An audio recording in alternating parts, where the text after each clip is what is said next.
Masa pendudukan Jepang di Indonesia terbilang singkat. Jika dibandingkan Belanda yang menjajah Indonesia hampir 3,5 abad lamanya, Jepang menjajah Indonesia hanya dalam 3,5 tahun.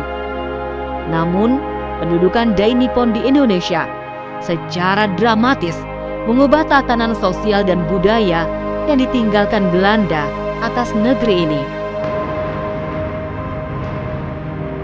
Imperialisme kaum Eropa yang selama berabad-abad menjajah Nusantara seketika berhenti. Demikian juga dengan rupa-rupa penindasan di seluruh lini kehidupan.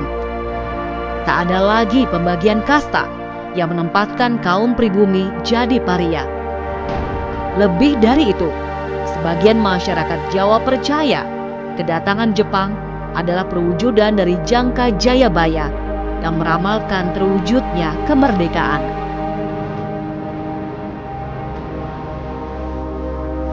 Bangkitnya harga diri dan kebanggaan sebagai bangsa Indonesia itu tentu saja adalah bagian dari narasi besar Jepang yang menyatakan diri sebagai saudara tua sesama ras Asia. Kenyataannya, selama masa kekuasaannya di Indonesia, pemerintah militer Jepang berusaha memobilisasi seluruh sumber daya negeri ini, yakni mineral dan bahan mentah, hasil bumi berupa pangan dan sumber daya manusia. Kesemuanya tidak lain adalah untuk kepentingan perang Jepang. Berbagai organisasi dan gerakan rakyat dibentuk, mulai dari Senendan, Keibodan, Heiho, Romusha, dan lain sebagainya.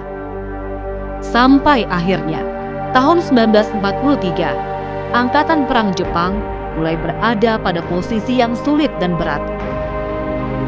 Di berbagai front pertempuran, mereka semakin terdesak oleh serangan sekutu. Satu demi satu, garis pertahanan Dai Nippon jatuh.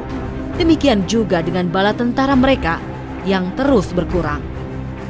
Dalam situasi genting ini, Jepang kemudian mengizinkan pembentukan organisasi ketentaraan profesional sebagai benteng pembela tanah air. PETA, singkatan dari Pembela Tanah Air, dibentuk pada 3 Oktober 1943. Pasukan pembela tanah air memiliki tujuan strategis untuk mempertahankan wilayah Indonesia dari serangan sekutu. Untuk itu, PETA memiliki jenjang kepangkatan yang jelas, mulai dari Gyuhei sebagai prajurit sukarela, Bundanko atau komandan regu, Shodanko atau komandan peleton, Chudanko atau komandan kompi, sampai Daidanko atau komandan batalion. Semua jenjang kepangkatan itu berada di luar struktur komando militer Jepang dan dipegang oleh orang Indonesia sendiri. Mereka yang ditunjuk sebagai perwira PETA adalah tokoh-tokoh masyarakat yang terkemuka.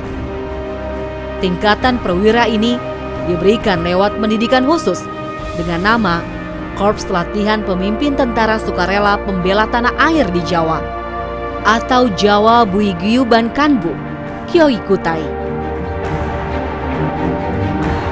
Seruji yang kala itu telah memiliki posisi nyaman sebagai pegawai kesehatan, memiliki pandangan yang jauh ke depan.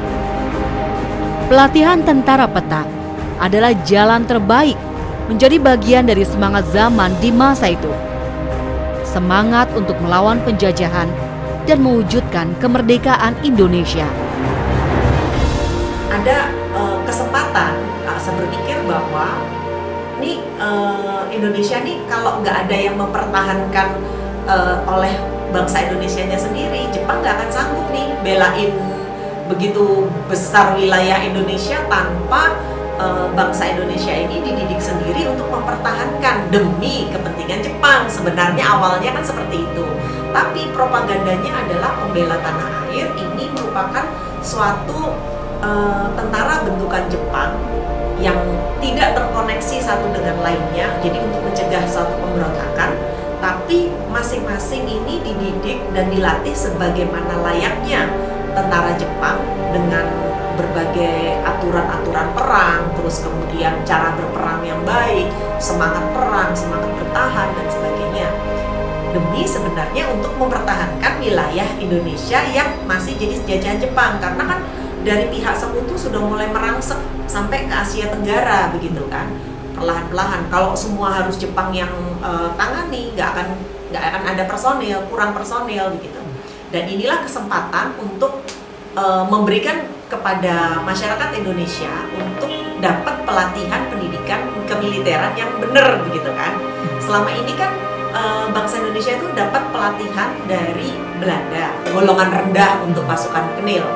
Tapi berbeda karena tidak untuk mempertahankan wilayahnya sendiri. Kalau ini Jepang sudah membangkitkan dan menyatakan bahwa pembela tanah air, untuk membela tanah air kita sendiri. Nah, disitulah yang mendorong Pak Sruji pada waktu itu memutuskan untuk berhenti sebagai Mantri Malaria, di mana Mantri Malaria pada saat itu posisinya cukup bagus ya untuk statusnya di masyarakat, bahwa ini berbeda. Jadi sudah lama ini jadi tentara, tapi kalau membela Belanda pokoknya mati-matian nggak mau gitu kan. Cuman kalau ingin jadi pembela tanah air, kan membela tanah air kita sendiri gitu kan. Nah, akhirnya masuklah ke pelatihan pendidikan peta angkatan pertama di Bogor. Sruji menjadi satu dari 850 orang angkatan pertama pelatihan tentara peta di Bogor. Ia tergabung dalam Kompi 1 yang dipersiapkan untuk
atau BKR. Sebagai salah satu syarat berdirinya sebuah negara, pembentukan BKR mendapat dukungan dari segenap bangsa Indonesia. Sruji yang tergabung dalam pasukan BKR di Besuki mempelopori pembentukan BKR Resimen 2 Jember.